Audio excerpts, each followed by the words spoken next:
This 400-year-old mystery is still unsolved. Picture this. It's 1590. An English governor finally returns to his little colony in the New World.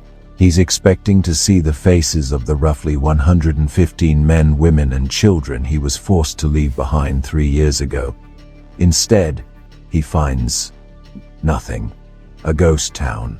The homes look like they've been methodically taken down, the people have vanished, and the only clue they left behind is a single cryptic word carved into a wooden post. This is the story of the lost colony of Roanoke, a 400-year-old mystery that, even today, is still baffling us. So, let's set the scene.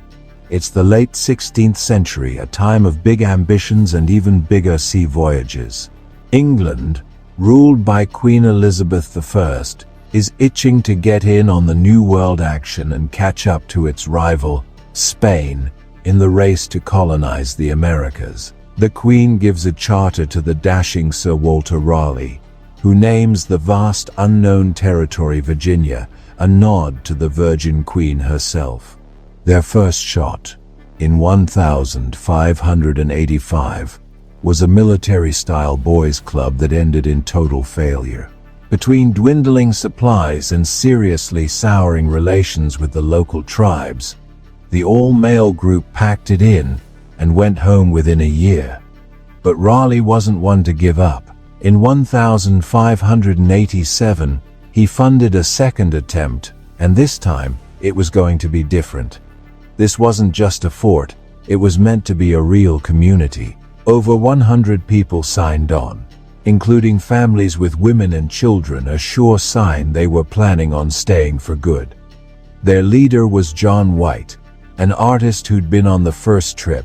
His incredibly detailed drawings give us a rare window into the lives of the Native American tribes in the area. For John White, this was personal. His own daughter, Eleanor Dare, and his son-in-law, Ananias Dare, were among the colonists. The original plan was to settle in the Chesapeake Bay, a much better spot, but a fight with the ship's pilot meant they were dumped back on Roanoke Island, the exact site of the last failure. Not a great start. Still, they tried to make it work, fixing up the old settlement, and for a moment, things looked up. On August 18, 1587, Eleanor Dare gave birth to a daughter, Virginia Dare, the first English child born in the New World. Her birth must have felt like a beautiful symbol of a fresh start for this little English community so far from home. But that hopeful feeling didn't last. The colonists were dangerously low on supplies, and their relationship with the local tribes was already on thin ice after the violence of the first expedition. Just days after they arrived, one of their own was killed by natives, which led to a botched revenge attack on a friendly village. Trust was shattered. Feeling isolated and desperate, they begged their governor, John White, to sail back to England and make a case for more supplies. He hated the idea of leaving his family, especially his new baby granddaughter. But he agreed, promising to be back as soon as humanly possible. As he sailed away, he had no idea he would never see any of them again. John White got to England in late 1587, thinking he could grab some supplies and be on a ship back to Roanoke in just a few months. He couldn't have been more wrong. England was bracing for war. King Philip II of Spain was putting together a massive fleet, the Spanish Armada, to invade England and take down Queen Elizabeth. Suddenly, every ship, sailor, and resource was sucked into the war effort. White's pleas for a relief mission were just background noise in the frantic preparations for war. He was stuck. Days bled into weeks, and weeks into months. That quick trip he promised his family was turning into an agonizing multi-year exile. He tried again and again to get a ship, but he was blocked by red tape, pirates, and the all-consuming war with Spain. Finally, in 1588, 593 long years after he'd left the war had cooled down enough for him to hitch a ride on a privateering expedition. It wasn't ideal, but it was his only shot. The journey back across the Atlantic was brutal, filled with storms and close calls. As his ship finally neared the Carolina coast in August 1590, you can only imagine the anxiety churning in his stomach. 3 years of silence, wondering if his colony, his daughter, and his granddaughter were still alive. On August 18, 1590, what would have been his granddaughter Virginia's 3rd birthday, John White and his men finally landed back on Roanoke Island. As they neared the settlement, they shouted and sounded trumpets, praying for a response. The only answer they got was the whistle of the wind.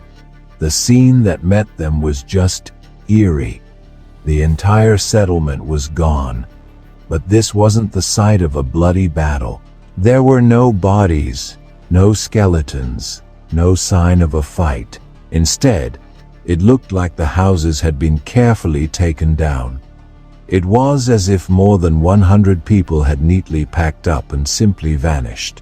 A tall fence, or palisade, made of large trees had been built around the area, suggesting they had grown worried about defense after he left. White found his own trunks, which had been buried for safety, dug up and looted. His books were ruined, maps and drawings rotted by rain, and his armor was rusted through. He figured this was probably done by local natives after the colonists had already left. But that still didn't answer the main question: where did they go?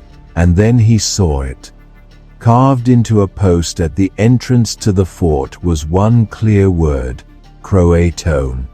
Nearby, on another tree, just the letters CRO were etched into the bark. Croatoan. To John White, this wasn't some terrifying cryptic message. It was a sign of hope. Before he'd left for England, he and the colonists had worked out a plan. If they had to move, they would carve their destination into a tree. If they were in danger, they'd add a Maltese cross above the name. There was no cross. Croatoan was the name of a nearby island, what we now call Hatteras Island, about 50 miles south. It was also the name of the Native American tribe living there, a tribe the English had been friendly with. White was massively relieved. He was sure the colonists had just peacefully relocated to live with their native allies. His plan was to sail to Croatoan Island right away. But the sea, as always, had other plans. A huge storm rolled in, making it suicidal to try and navigate the dangerous coastline.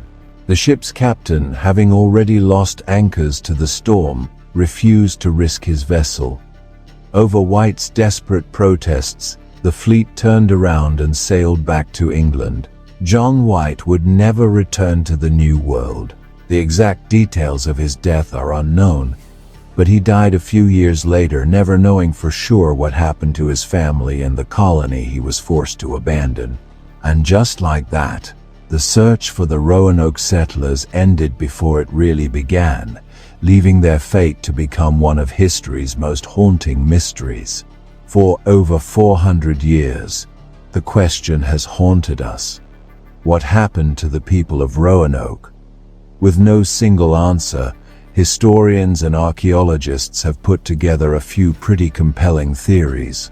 The leading theory, and the one John White himself believed, is that the colonists moved in with the Croatoan tribe. That Croatoan carving is the single best piece of evidence. It makes sense that settlers, low on food and cut off from their world, would seek help from a friendly tribe. For a long time, this was just a good story. But modern archaeology is starting to back it up. Digs on Hatteras Island have turned up a bunch of late 16th century European artifacts. We're talking pieces of English pottery, part of a sword hilt, and a slate tablet for writing. One find, a gold signet ring, was once thought to be a smoking gun, but recent analysis revealed it's actually brass, making its connection to the colonists uncertain. More recently, archaeologists have found huge amounts of hammer scale, a waste product from blacksmithing. This strongly suggests English metalworkers were on the island, living and working with the Croatoan people for quite some time. A second theory suggests a group of colonists moved inland. A map drawn by John White himself has a fascinating clue: a patch covering a symbol for a fort about 50 miles inland. This matches instructions he'd left for them to move 50 miles into the main. Recent digs in this area, nicknamed Site X, have turned up English pottery from that exact period, lending weight to the idea that maybe a group split off and tried to make it on their own, possibly joining another native group. Then, there are the darker possibilities. One is that a hostile native tribe, or even the Spanish, attacked and destroyed the colony. The Spanish definitely had a motive. They saw the English as trespassers and had attacked other settlements. But this theory has problems. White found no bodies and no signs of a battle. In fact, the state of the settlement suggested a planned departure. Plus, Spanish records show they were still looking for the colony in 1610 years after it vanished, which they probably wouldn't be doing if they had already wiped it out. Finally, there's the grim chance they were just beaten by nature. A massive 3-year drought hit the area right when they arrived in 1587. This would have caused devastating famine for everyone, both English and native, making it impossible to trade for food. They could have also been wiped out by disease, or maybe they tried to sail home and were lost at sea. But these scenarios don't quite explain the very deliberate Croatoan message. The mystery of the lost colony is so gripping because it feels like we're right on the edge of solving it. This isn't a ghost story, it's a human story about survival, and the evidence is pointing less toward a vanishing and more toward an assimilation. As archaeologist Scott Dawson argues, the colony was never truly lost. They left a signpost telling us exactly where they went. The real mystery, then, isn't where they went, but what happened to them after they got there. Did their descendants blend so completely into the Croatoan tribe that their English roots just faded away? Recent finds, like English pottery and blacksmithing materials at native sites, are getting us closer than ever to an answer. But that final, definitive piece of evidence, a gravesite, a conclusive DNA match, is still out there. So, the story isn't finished. Around 115 men, women, and children, including the first English baby born in America, were swallowed by the American landscape, leaving behind a 400-year-old question mark. They weren't just settlers. They were people who faced an impossible situation and adapted the only way they knew how. Maybe the real story of Roanoke isn't about a mysterious disappearance at all, but about the quiet, unwritten beginning of a new, blended society in the heart of America. What do you think happened? Did they join the Croatoan, move inland, or meet a tragic end? Let me know your theory in the comments. And if you love digging into historical mysteries, make sure to subscribe for more stories like this.